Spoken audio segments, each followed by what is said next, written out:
Haleluya, shalom Bapak Ibu Saudara yang saya kasihi. Kita masih terus dalam seri Kingdom Apprenticeship.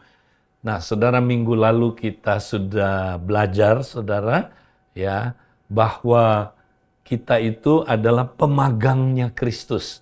Nah, pemagang Kristus itu belajar dari gurunya dalam 3 hal. Saudara masih ingat? Yang pertama, Saudara, kita belajar lewat firman Tuhan, ya, selalu, saudaraku. Yang kedua, kita belajar ya lewat komunitas di mana kita ada di dalamnya. Nah, yang ketiga, saudara, kita belajar lewat situasi kehidupan sehari-hari. Nah, hari ini, saudara, kita mau memperdalam poin pertama, belajar lewat firman Tuhan. Jadi, saudara, di dalam kita praktek B yang kedua, belajar bersama Kristus, saudara. Nah, kita selalu akan, saudaraku, mendapatkan suara Tuhan itu lewat firman-Nya, saudara. Ya, nah, paling sering kita akan, saudaraku, Tuhan bicara sama kita lewat firman-Nya. Jadi waktu saudara berdialog dengan Tuhan, ya seringkali Tuhan akan ingatkan kita firman-Nya. Ya, nah makanya kita mesti baca firman Tuhan. Ya, karena tugas Roh Kudus, saudara, mengingatkan kita akan segala sesuatu yang telah diajarkan oleh Yesus. Makanya kita mesti mendalami ajaran-ajaran Yesus, firman Tuhan. Ya, nah kalau kita nggak pernah baca firman Tuhan, saudara, ya nanti kita, saudaraku, Roh Kudus nggak punya materi untuk dia bisa ambil dan berbicara kepada kita. Karena firman Tuhan itu pedang roh. Ya, artinya apa, saudara? Itu alatnya Roh Kudus untuk membela kita. Ya, untuk apa, saudara? Menolong kita, untuk memberikan kita jalan keluar. Untuk, saudaraku, ya, dia berbicara kepada kita. Itulah pedang roh. Pedang roh itu firman Allah. Makanya kita harus belajar firman Allah. Ya, jadi itu pedangnya roh. Pedang siapa? Pedang Roh Kudus, saudara. Bukan pedang kita loh. Pedangnya Roh Kudus loh, saudara. Ya, jangan sampai Roh Kudus mau bela kita. Kita lagi diserang nih, saudara, sama musuh. Roh Kudus cabut pedangnya, saudara. Wis, buntung pedangnya. Dicabut pedangnya, saudaraku, tumpul. Wah, ya saudara, dicabut pedangnya, enggak ada pedangnya, saudara. Kenapa? Karena kita malas merenungkan firman. Karena kita malas, ya saudara, melakukan saat teduh. Atau kita enggak konsisten dalam saat teduh. Makanya, saudara, pedang rohnya enggak tajam. Pedang rohnya bahkan tumpul atau enggak ada. Jadi, makanya, saudara, orang kalau nggak pernah baca firman, gimana dia mau dengar suara Tuhan? Suara Tuhan selalu, ya, itu paling banyak adalah mengutip firman Tuhan, saudara. Jadi kalau kita tanya Tuhan, ya, gimana mengenai ini? Nah, nanti Roh Kudus kutip firman, saudara. Tiba-tiba, ya, muncul gini kata, ampunilah musuhmu. Ya, jangan balas, tapi ampuni musuhmu. Jadi Roh Kudus tuh kutip ayat-ayat firman, saudara. Dan itu, ya, itu muncul di pikiran kita, muncul di hati kita. Itulah suara Tuhan. Ya, jadi saudara, makanya kita perlu baca firman tiap hari. Nah, sekarang kita mau belajar bagaimana kita membaca firman Tuhan sampai, saudara, itu kita rasakan Tuhan ngomong sama kita, saudara, lewat apa? Lewat yang kita baca itu. Ya, bukan sekedar pengetahuan, tapi kita dapat gitu, saudara. Ya, kita dapat, jiwa kita benar-benar, ya, mendengarkan, ya, firman Tuhan itu, saudara. Nah, Alkitab itu firman Tuhan, saudara. Tapi kita harus dapat pencerahan, ya, sehingga, saudaraku, ya, kita bisa, saudara, mendengarkan suaranya. Ya. Nah, bagaimana caranya? Nah, mari kita baca 1 Timotius pasal 3 ayat 16 sampai 17. Seluruh kitab suci diilhamkan Allah dan bermanfaat untuk mengajar, untuk menyatakan kesalahan, untuk memperbaiki kelakuan, dan untuk mendidik orang dalam kebenaran. Dengan demikian, tiap-tiap orang manusia kepunyaan Allah diperlengkapi untuk setiap perbuatan baik. Nah, saudara, inilah ayat pedoman yang sangat penting. Ya, kalau kita mau belajar firman Tuhan, merenungkan firman, ya kita harus menggunakan prinsip ini. Nah, dikatakan saudaraku, ya, seluruh kitab suci ya diilhamkan Allah. Jadi ini bukan tulisan biasa, saudara. Tulisan ini diilhamkan. Ya, ingat, seluruh kitab suci diilhamkan Allah. Wow. Ya, jadi ini berasal dari Allah. Makanya saudara, kalau itu berasal dari Allah, beda dengan tulisan biasa. Ya. Nah, bagaimana kita bisa menerima manfaat waktu kita baca firman? Nah, hari ini saudara, kita mau lihat mengapa sih kita perlu belajar Alkitab, saudara? Ya. Nah, kita akan temukan ada 4 hal yang menjadi alasan kenapa kita belajar firman Tuhan. Pertama, agar kita mendapat pengajaran, saudara. Ya, pengajaran tentang apa? Tentang kebenaran. Ya, jadi memang dikatakan ya, Alkitab itu memberi manfaat untuk mengajar. Jadi kita menerima pengajaran. Inilah tentang kebenaran, saudara. Firman Tuhan itu adalah kebenaran. Jadi waktu kita baca firman, saudara, kita mendapatkan kebenaran-kebenaran Tuhan. Ya, itu tujuan pertamanya. Nah, kedua, mengapa kita perlu belajar Alkitab? Ya, supaya kita mendapat teguran, saudara. Ya, penting. Karena dikatakan, saudaraku, ya, manfaat kitab suci itu menyatakan kesalahan. Ya, kalau kita nggak pernah datang kepada terang, kita nggak tahu, saudaraku, ada area-area hidup kita yang masih mengandung kegelapan, saudara. Tapi ketika terang datang, diekspos ya hal-hal yang salah dalam diri kita. Tanpa kebenaran, tanpa terang itu nggak kelihatan, saudara, kesalahan-kesalahan kita. Tapi waktu kita baca firman, kita menemukan kesalahan. Nah, itu suara Tuhan.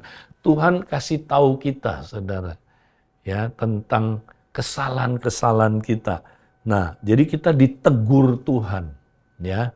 Nah, kemudian berikutnya, mengapa kita harus belajar Alkitab? Agar kita mendapat perbaikan, saudara, ya. Karena dikatakan untuk memperbaiki kelakuan. Ya, jadi setelah Tuhan tegur kesalahan kita, dia nggak berhenti sampai di situ, dia memberikan perbaikan kepada kita, koreksi. Kita perlu, saudaraku, dikoreksi. Ya, karena kalau enggak, hidup kita nggak ada perbaikan. Ya, hidup kita nggak akan pernah berubah. Ya, nah yang terakhir, saudaraku, dikatakan begini, saudara. Ya, dan untuk mendidik orang dalam kebenaran. Ya, jadi saudara, supaya kita dididik bisa hidup benar. Nah, hidup benar artinya apa, saudaraku, ya?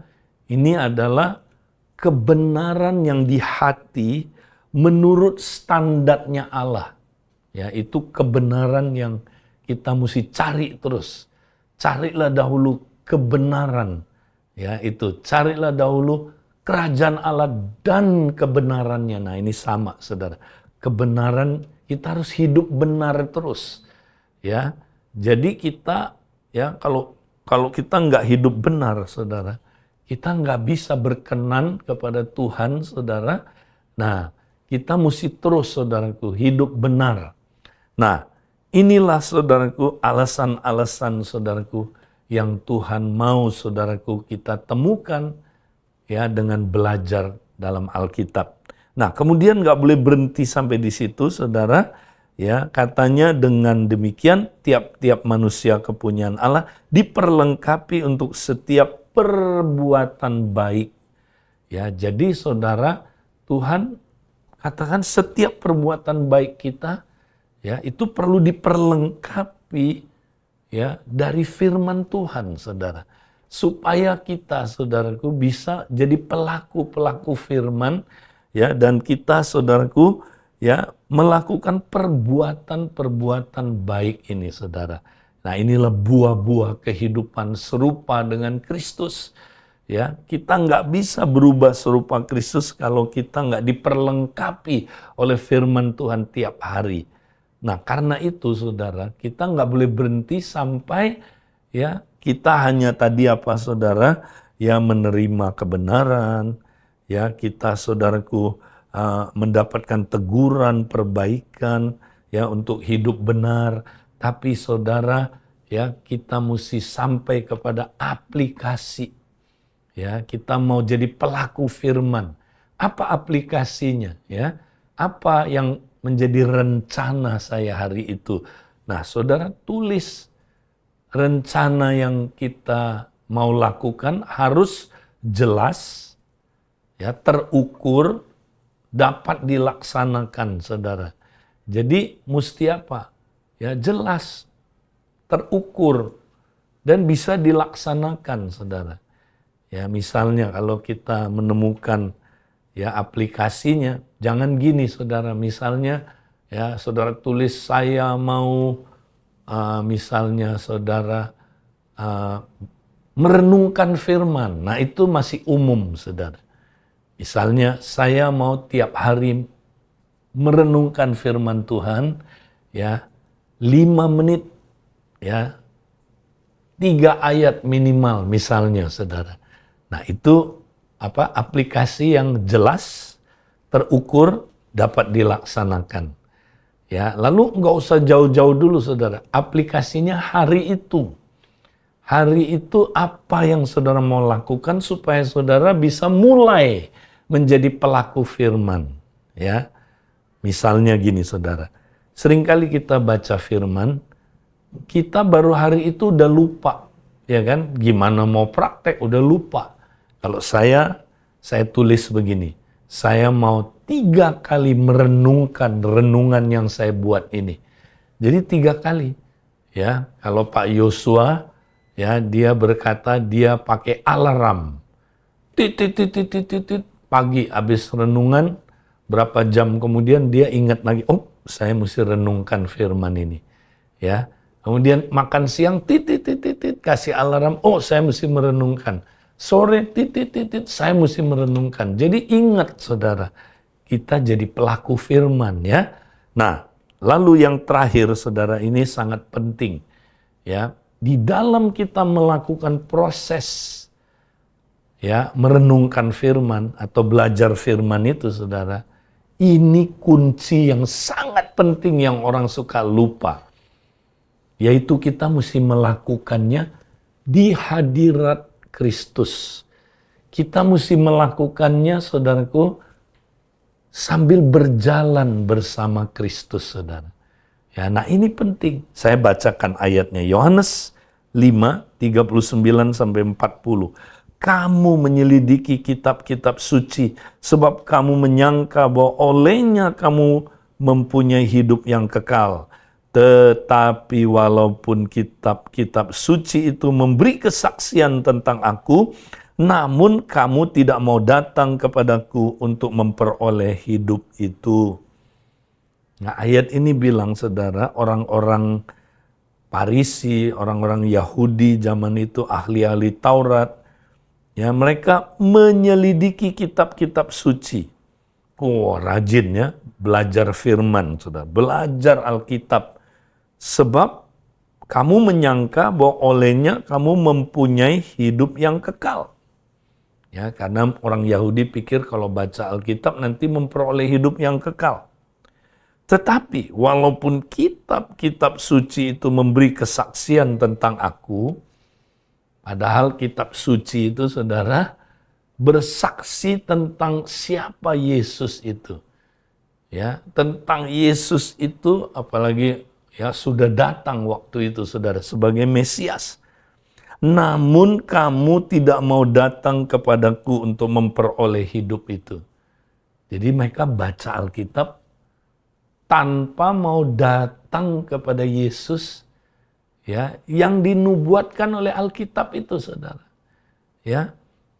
Jadi mereka Saudara baca Alkitab tapi nggak ketemu Yesus. Bisa loh begitu Saudara. Kita baca Alkitab tapi nggak di hadirat Kristus. Walaupun Alkitab itu bicara tentang Yesus. Tapi kita mesti lakukan di hadirat Kristus Saudara. Ya, kita mesti lakukan itu Saudara dengan pertolongan Roh Kudus. Karena Roh Kudus membuat kita sadar akan hadirat Kristus Saudara. Nah, waktu kita lakukan ini, waktu kita baca firman lain, Saudara. Nah, makanya nanti firman itu jadi apa ya, Saudara? Ya, kita dapat pencerahan waktu merenungkannya sehingga dia ya mengena ke dalam hidup kita. Ya, kita bisa dengar suaranya Tuhan Yesus melalui perenungan firman itu. Bukan hanya sekedar pengetahuan otak. Nah, banyak orang renungin firman sampai di pengetahuan otak, tapi tidak mendapat pencerahan dari Roh Kudus, Saudara.